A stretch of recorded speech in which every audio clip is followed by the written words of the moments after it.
북녘에 계시는 동포 여러분 안녕하십니까? 오늘도 지난 시간에 이어 북한 자강도에서 오신 유홍님과 함께 이야기를 나눠보도록 하겠습니다.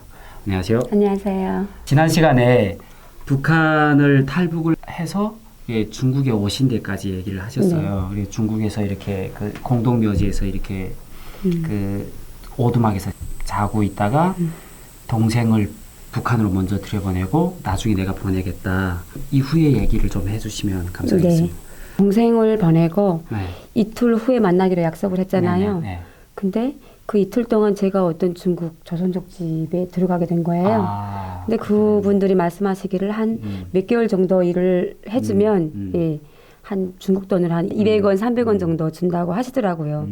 쌀 1kg, 2kg 갖고 가기보다 그렇죠. 중국 돈 200원, 300원이 큰 거잖아요. 엄청나게 크죠. 그래서 제가 네. 그 어린 마음에 몇 달을 더 열심히 일을 해서 이 돈을 벌어가자고 생각을 하고 동생과의 어떤 약속을 어기게 된 거죠. 예, 지금 생각하면 그 어린 동생이 몇 날 며칠을 얼마나 울면서 언니를 기다렸겠어요. 그렇죠. 예, 그 부모님과 헤어진 저희 동생에게 저는 언니이기도 하지만 엄마 같은 그렇죠. 존재였을 것인데 참 네. 마음이 아프게 생각을 하고 있고요. 지금 그러면 연락이 안 돼요? 예, 전혀 연락이 안 되고 있어요. 그러니까 이후에도 뭐 어떤 좀 시도는 해보셨어요?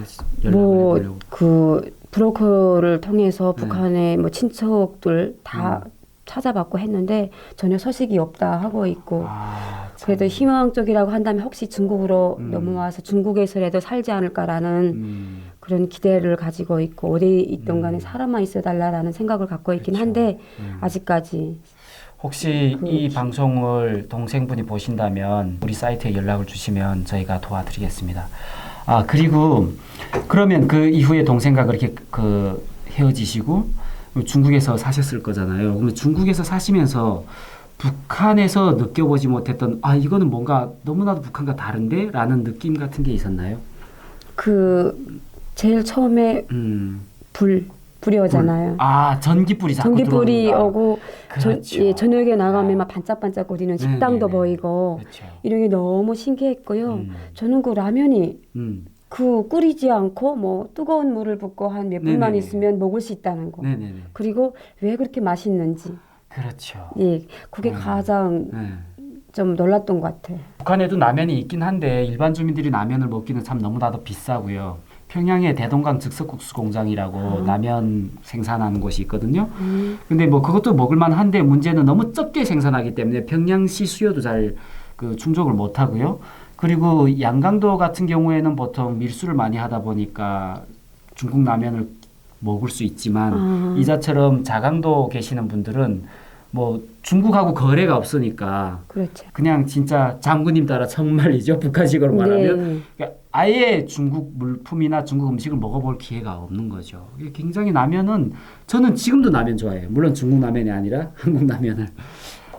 그렇군요. 라면하고 그리고 뭐 흰쌀 같은 거, 밥 같은 거 이렇게 그 중국은 쌀이 되게 흔한 거로 알고 있는데 그런 것도 저는 뭐가 또 그 좀 이해가 안 됐었냐면 북한에서는 잘 삶은 이 팝을 먹는 거잖아요. 네네네. 예. 근데 중국에 오니까 뭐 건강식으로 해가지고 밥에 옥수수 쌀을 조금 두고 그러니까 일부러 그렇게 하는 거잖아요. 저는 너무 싫더라고요. 그냥 이 팝만 먹었으면 좋겠는데 왜 굳이 옥수수 쌀을 섞어서 밥을 하지? 그렇죠. 이제 그런 생각을 했었던 것 같아요. 그러니까 건강식으로 먹는 옥수수를 북한에서는 하루 세 끼 막 그것도 없어서 막 없어서 못 먹고 네. 그러는데 그런 부분이 좀 또 그랬군요. 그러면 중국에서 그렇게 이렇게 쭉 사시다가 남한으로 온 계기 같은 게 있을 거잖아요. 예, 그게 어떻게 돼서 오셨나요? 아무래도 이렇게 일을 하다 보면 네. 좀 이렇게 그 중국에서 그 북한 탈북자들 티가 좀 나잖아요. 그렇죠. 예, 뭐 이렇게 옷을 입은 스타일이라던가 아니면 말하는 거 그리고 또 한정말도 잘 못하고 하니까 그래서 제가 일하던 곳에 소문이 났어요. 탈북자가 저기서 일을 하고 있다고. 그래요? 그래서 신고가 들어갔고 잡힐 뻔했는데 제가 다행히 그 소식을 알고 잡히지는 않았지만 그 일하던 곳에서 나왔고 중국에서 이렇게 살면 너무 위험한 거예요. 그렇죠. 신분증도 없고 어떻게 보면 그렇죠. 불법 체류인 거잖아요. 그래서 이렇게 더 이상 살 수가 없다라고 생각을 해서 한국으로 이제 가기로 결심을 했었던 거죠. 근데 사실 쉽지는 않아요. 왜냐하면 대놓고 내가 탈북자라고 그래서 한국을 가고 싶다고 브로커를 찾는 것도 사실 그렇죠. 어려운 거잖아요. 그래서 참 한국을 오고 싶었지만 많은 어려움을 겪으면서 기다리다가 다행히 어떤 기회가 와서 한국으로 올 수 있게 되었습니다. 그것도 뭐 이렇게 브로커를 찾아서 이렇게 오신 거예요? 뭐 이렇게 브로커 또 비용이라는 게 있는 건데 그렇지. 저는 돈도 없고 처음에는 그 선불로 막 돈을 달라고 하더라고요. 그래서 없다고 하니까 안 보내주고 다음에는 그렇죠. 뭐 외상으로 이렇게 한국 가서 후불로, 주기로 하고 후불로 후불로. 하기로 하고 이래서 아유. 한국을 왔습니다. 그래서 다행스럽게 또 도중에 재북송은 안다. 그런 건 없었어요. 다행스럽게 여기까지 와가지고 정말 너무 잘 되신 것 같아요. 그러면 남한에 와가지고 제일 처음에 인천공항으로 이렇게 오잖아요. 비행기 타고. 그 인천공항 딱 왔을 때 뭐 놀라움 같은 거 있었나요 혹시? 뭐 아니면 그냥 저는 그 비행기를 타고 인천공항 내리잖아요. 그 소문으로 듣던 한국은 참 깨끗하다고 했는데 너무 깨끗하더라고요. 그리고 그 인천공항에 내려서 딱 그 한국 그 공기를 마셨을 때 내가 이젠 살았구나. 더 이상 잡혀갈 그런 걱정을 하지 않아도 되는구나라는 생각이 그게 가장 저는 그렇죠. 그게 가장 크죠. 네. 일단은 목숨을 내가 보존을 할 수 있다라는 게 그렇죠. 그게 가장 큰 거죠. 그럼 한국에 오셔가지고 지금 제가 이렇게 유형님의 이야기를 듣다 보니까 여기 와서 대한민국 스카이라고 부르는 연세대학교도 졸업하시고 지금 대단하신 분이세요. 지금 북한에서 막 먹을 것이 없어서 막 진짜 꽃제비 애들과 막 다니고 막 이러시던 분이 여기 와서 공부도 정말 많이 하시고 너무나도 궁금하거든요. 그래 대한민국 오셔가지고 바로 나는 연대를 가겠다라고 해서 들어갔을 건 아니잖아요. 아니, 그건 아니고요. 그냥 뭐 다른 탈북자분들과 똑같이 저도 하나원 졸업하고 집에 와서 그 외로움도 겪었고요. 그렇잖아요. 그렇죠. 집에 오면 24시간 동안 누가 뭐 저를 찾아서 전화해주는 분도 사람도 그렇죠. 없고요. 맞아요. 외로움을 겪으면서 또 한국 사회에 어떻게 정착을 해서 살지? 그리고 한국 분들은 나를 또 어떻게 생각하지? 이런 생각을 걱정을 하면서 시간을 보냈습니다. 그래서 처음에는 뭐 중국집에 가서 알바도 했었고요. 화장품 방문 판매도 했었고요. 이렇게 뭐 다단계 뭐 비슷한 그런 것도 있는데 막 요즘 뭐 다단계 요즘 방문 판매 화장품 방문 판매 많이 해요. 방문 판매도 다니고 이러다가 공부를 해야 되겠다는 생각을 했어요. 여기서 계속 살아가고 잘 정착하기 위해서는 공부를 해야 되겠다는 생각을 했어요. 그 계기가 또 뭐냐면 제가 한번 뉴스를 봤는데 고등학교 졸업, 고졸자에게도 뭐 취업을 할 수 있는 기회를 달라는 그런 뉴스를 봤던 것 같아요. 제가 그걸 보면 무슨 생각을 했냐면 그러면 고등학교도 졸업하지 못한 나는 어떻게 취업을 하고 앞으로 어떻게 살아가지라는 생각을 그 뉴스를 보면 했었어요. 그게 큰 충격을 받았어요. 그러면서 그 중학교도 졸업하지 못하고 어느 날 갑자기 공부를 그만뒀던 그 막 아픈 그런 가슴 아픈 그런 생각이 들면서 그렇죠. 내가 이제는 공부를 해야 되겠다. 북한에서는 너무 공부를 하고 싶었지만 생활 때문에 못한 거잖아요. 네. 그렇죠? 네. 그냥 열심히 공부하면서 그렇게 뭐 지내던 학생이 어느 날 그냥 먹을 것이 없다고 갑자기 엄마가 내일부터 학교 가지 말고 엄마랑 같이 장사를 나가야 된다고 했을 때 사실 충격이 저는 컸거든요. 그렇죠. 그리고 탈북하는 과정에 공부에 대해서는 사실 다 잊어버렸댔어요. 먹고 사는 게 급하다가 그렇죠. 보니까. 네, 그렇죠. 근데 한국에 와서 어느 정도 시간이 지나니까 그게 공부를 못했던 그 안타까움이 너무 큰 거예요. 그래서 여러 가지 어떤 그런 그 이유 때문에 공부를 해야 되겠다라는 결심을 했었습니다. 그래서 그러면 여기에서 고등학교를 다시 가신 건가요? 뭐 나이가 있으니까 뭐 그런 정규 과정은 들어가지 못하고 검정고시라는 그 제도가 있더라고요. 그래서 고등학교 과정 검정고시 학원에 등록을 하고 공부를 했었어요. 그렇게 한 달 동안 열심히 다녔지만 사실 저 소리가 뭔 소리냐 하면서 그렇죠. 그렇게 영어도 다르고 영어도 다르고 내가 과연 이 공부를 할 수 있을까? 왜냐하면 북한 교육하고 한국 교육이 많이 다르잖아요. 그렇죠. 그리고 이렇게 어려운 그런 한국 교육을 내가 과연 공부를 해서 합격을 할 수 있을까라는 그런 되게 두려움이 많았었습니다. 예, 그렇게 한 달이 지나고 어떤 시험 접수를 해야 된다고 하니까 학원에서 학력 인증서를 띄워라고 하더라고요. 네, 맞아요. 예, 그래서 제가 시청에 띄러 갔는데 그 학력 인증서 띄워가지고 나오다가 제가 깜짝 놀라는 어떤 왜요? 일이 있었어요. 보니까 북한은 중고등학교 6학년까지 있잖아요. 그쵸, 예. 그래서 그곳에서 3학년까지를 여기 중학교로 중학교 인정해주고, 과정으로, 예. 그리고 뭐 6학년까지를 또 고등학교로 인정해주는데 저는 당연히 고등학교 과정만 검정고시를 보면 되는 줄 알았어요. 근데 학력 인증서를 보니까 중학교 3학년 중퇴라고 되어 있는 거예요. 그러니까 중학교도 못 졸업한 걸로 된 거네요. 네. 뭐 고등학교 검정고시도 참 내가 과연 할 수 있을까 그 걱정 반 두려움 반 하면서 시작을 했었는데 중학교 검정고시부터 다시 중학교 검정고시부터 시작을 해야 되는 거잖아요. 저한테는 그때 그게 엄청난 충격이었어요.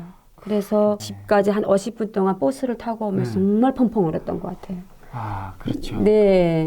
그게 참 나이는 이미 많이 있는데 아직 네. 내가 중학교도 졸업을 못 해가지고 지금 고등학교를 들어가지 못하는 검정고시를 못하는 네. 그 생각을 들었을 때 참 너무나도 힘들었을 것 같아요. 네. 아, 근데 그럼에도 불구하고 좌절하지 않고 다시 공부를 했죠, 그죠? 예. 그래서 그 이튿날부터 그러면 고등학교 과정이 아니라 중학교 과정을 공부를 해야 되는 거잖아요. 근데 학원 가기도 사실 창피했어요. 네. 중학교 공부를 해야 되는지도 모르고 고등학교에 가 있는 제가 너무 한심했고 그래서 검정고시 학원 한 일주일 동안 쉬면서 많은 생각을 하다가 그래도 이 공부를 해야 되겠다고 해서 가서 말씀을 드렸죠. 제가 이렇게 보니까 중학교 과정부터 공부를 해야 된다고 말씀을 드려가지고 중학교 과정부터 검정고시 공부를 했고요. 그래서 뭐 중고등학교 다 시험으로 대단하시네요. 합격을 그게 사실 했습니다. 검정고시도 어렵거든요. 그게 특히나 북한에서 오신 분들은 용어도 다르고 이제 뭐 수학 용어 같은 것도 다르고 아까 그 잠깐 말씀을 이렇게 촬영 전에 말씀을 나눠봤지만 함수 뭐 루트 뭐 이런 말 그런 말도 근데 북한에도 함수라고 쓰기는 해요. 근데 북한에도 루트라는 말을 쓰긴 하는데 거의 안 쓰고 두제곱불이라고 그러거든요. 네, 이제곱불이, 이제곱불이, 삼제곱불이. 그러니까 여기는 영어를 많이 쓰다 보니까 루트라고 얘기를 하잖아요. 그러니까 그런 부분도 참 어려웠을 것 같아요. 예. 그렇죠? 고등학교 검정고시 이제 한 달 동안 다녔다고 했잖아요. 네. 가장 어려웠던 것이 수학인데 이걸 또 중학교 과정부터 공부를 해야 된다고 하니까 감이 엄두가 안 나는 거예요. 그 말씀하셨던 것처럼 뭐 함수, 루트 이런 게 너무 어려웠고 또 북한 조선 역사가 있는데 여기서 역사. 국사가 있잖아요. 국사. 아, 국사 저도 어려워요. 국사는 진짜 처음부터 다시 배워야 되는 그렇죠. 거라서 예.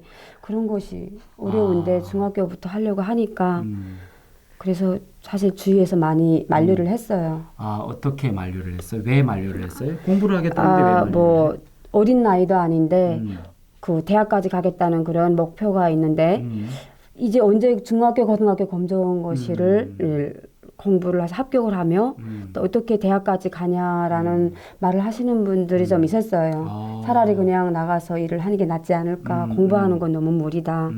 근데 저도 그 말을 들었을 때 사실 공감을 했지만 그래도 한국에서 어떻게 좀 잘 정착해서 앞으로 살아가기 위해서는 그리고 제가 또 그 못다한 공부를 그렇죠. 해야 된다는 그런 그렇게 하기 위해서는 누가 뭐라고 해도 나는 공부를 해야 되겠다 생각을 하고 그냥 너무 그때도 열심히 그렇죠. 했었습니다. 너무 참 잘하셨어요. 그게 사실 그분들의 입장에서 뭐 그렇게 말씀을 드릴 수도 있겠지만 그 유형님은 솔직히 그쪽에서 공부하고 싶었지만 못했던 그런 한 같은 게 있고 또 그리고 아까 좀 전에 말씀을 하셨지만 고등학교 졸업생들도 취업의 기회를 달라라고 얘기를 했는데 고등학교도 졸업을 못하고 그것도 또 북에서 오신 사람이 어떻게 취업을 하겠어요? 네, 그렇죠. 나이가 많고 적고를 떠나서 학력이 있고 없고는 대한민국 사회에서 어떤 면에서 불행하게도 굉장히 큰 차이점을 나타낼 수밖에 없거든요. 그래서 저는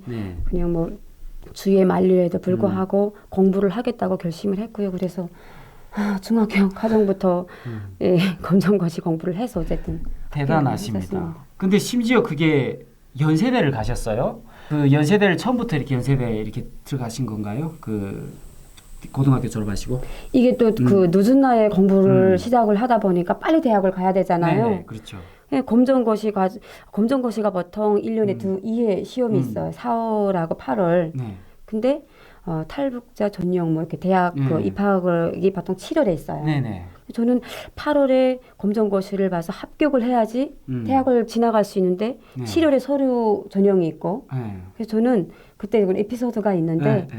그 대학을 졸업을 하려면 대학 그 입학을 하려면 네. 고등학교 졸업이 필수 선행이 돼야 되는 네, 거잖아요. 그렇죠, 그렇죠. 저는 검정고시 시험을 아직 치르지도 못했고 또 합격할지 불합격할지도 되게 그렇죠. 예, 그렇잖아요. 미지수죠. 예, 네. 그럼에도 네. 불구하고 너무 대학에 가고 싶어서 7월에 서류 접수를 했었어요. 아, 졸업을 못 했는데. 예, 졸업 8월 졸업 예정 해가지고. 그렇게 해도 서류 접수가 되나 봐요?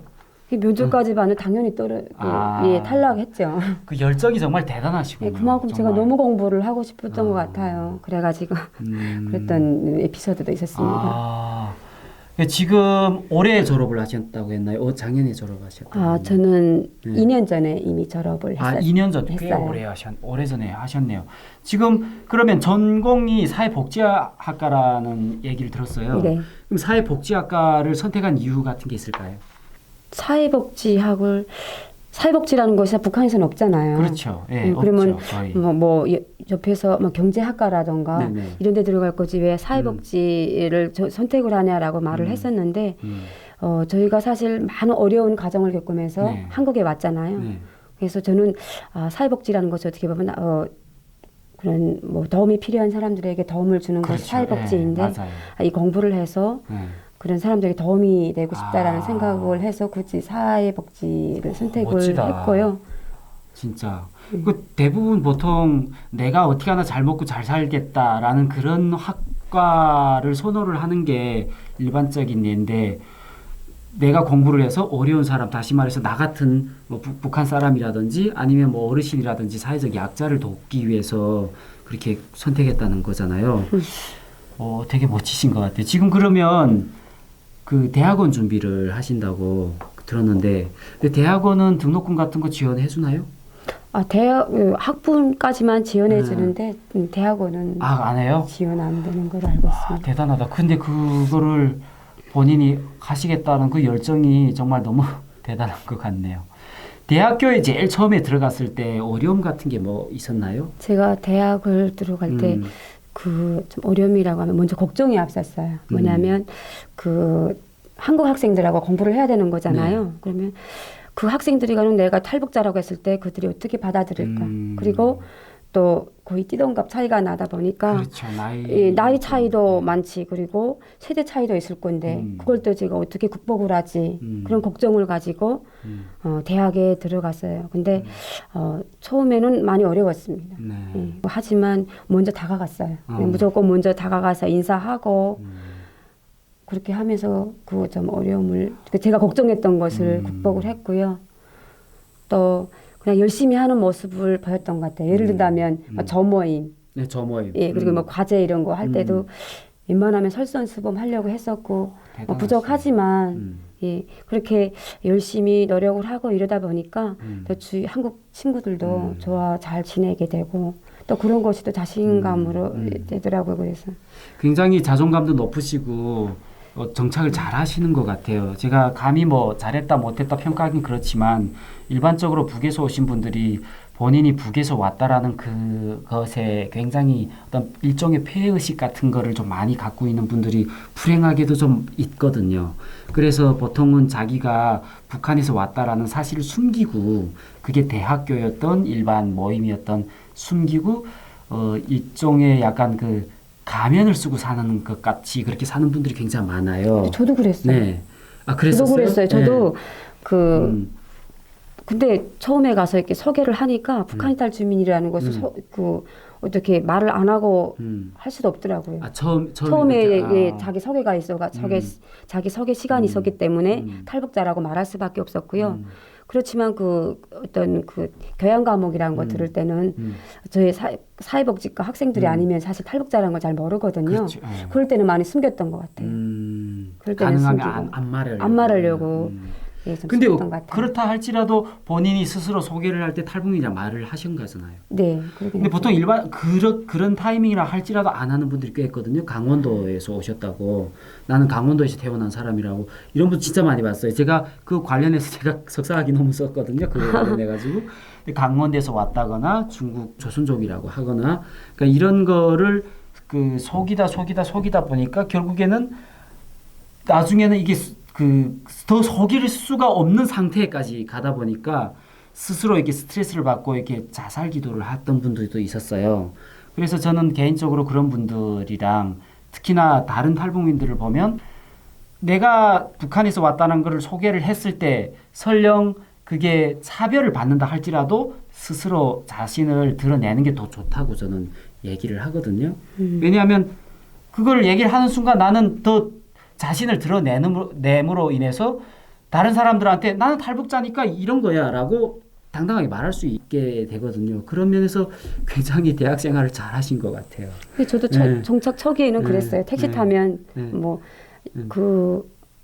강원도에서 왔다고 말을 했던 적도 있고 뭐 격포라고 말한 적도 있고 근데 시간이 지나고 공부를 하고 이렇게 점점 열심히 노력하다 보니까 탈북자라는 것을 굳이 숨기면 안 되겠다. 그렇죠. 그냥 당당히 드러내고 드러내야 되겠다는 생각을 해서 그렇게 했던 것 같아요. 너무 참 잘하신 것 같아요. 아마 그런 당당한 자존감 때문에 대학교도 정말 잘 졸업을 하신 것 같습니다. 정말로 이게 좀 얘기를 더 나누고 싶은데 벌써 시간이 이렇게 됐네요. 너무 시간이 빨리 가는 것 같습니다.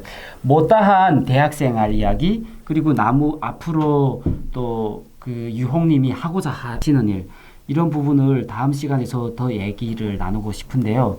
그래도 오늘도 힘들게 오셨으니까 이 방송을 보시는 북한에 계시는 동포들 또 내지는 다른 탈북민들한테 조언해주고 싶은 그런 말씀이 있으면 간단히 말씀 부탁드릴까요?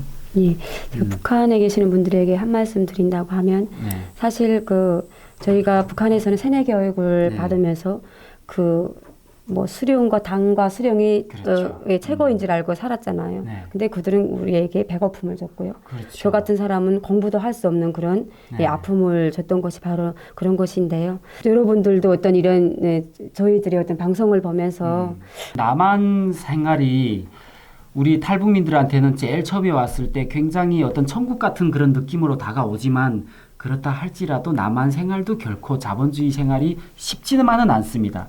다만 남한 생활은 내가 원하는 것만큼 내가 노력한 것만큼 결실을 받을 수가 있다는 게 굉장히 큰 차이점이라고 볼 수 있는 거고 맞습니다. 유홍님 같은 분도 거기서 중학교도 못 졸업하고 오셨지만 결국은 여기에서 남한에서 탑 3에 들어간, 그러니까 제일 높은 대학 넘버 3에 들어가는 그런 대학교를 가신 거잖아요. 그게 북한이라면 가능하지도 않은 일이죠. 그렇죠?